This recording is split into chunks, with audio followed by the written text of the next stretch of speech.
Bonjour à toutes et à tous. Alors, pour le choix d'une méthode en sciences de l'information et de communication, c'est un choix qui est relativement appliqué lors de notre objectif de recherche. À savoir, chaque choix de méthode est lié d'une façon directe à et aux objectifs de la recherche. La population, dans ce cas, sera analysée en réponse à nos objectifs. Autrement dit, l'objectif visé par le chercheur peut contribuer dans le choix d'une approche quantitative ou qualitative. Nous avons ici un exemple de sujet de recherche. Par exemple, on travaille sur la contribution de la communication interne dans les entreprises publiques dans l'amélioration du rendement salarial. L'objectif principal de la recherche, c'est de démontrer l'impact de la communication sur le rendement des salariés, soit du côté positif ou négatif. Dans ce cas, l'entreprise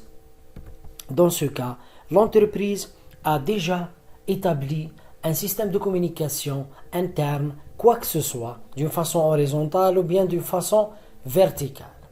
Pour cela, notre objectif, c'est de démontrer l'impact de cette communication établie et organisée au sein de l'entreprise sur le rendement du salarié. Alors, dans ce cas, la population qui sera visée, c'est les chargés de communication, le chargé de communication plus les gens qui travaillent sur l'évaluation de personnel ou bien les évaluateurs. Les évaluateurs dans une entreprise sont encerclés dans la hiérarchie, quoi que ce soit un gestionnaire des ressources humaines, un gestionnaire de communication ou bien un gestionnaire de provisionnement et planification. Alors, l'approche de l'étude, autant que notre échantillon est restreint, l'approche de l'étude que nous saurons directement adopter, c'est l'approche qualitative pour comprendre cet impact et analyser les effets de la communication. Deuxième exemple de recherche, c'est celui de la contribution des citoyens dans le plan de communication communal pour une gestion de crise sanitaire. Le cas en ce moment, c'est Covid-19 par exemple. L'objectif principal de l'étude, il sera l'analyse de la contribution des citoyens représentés quoi que ce soit par les comités de village, quoi que ce soit par les associations qui sont actives dans le domaine de santé ou bien des associations de sensibilisation, de culture et des associations sociales, d'une communication ou bien lors d'une communication de crise au niveau communal.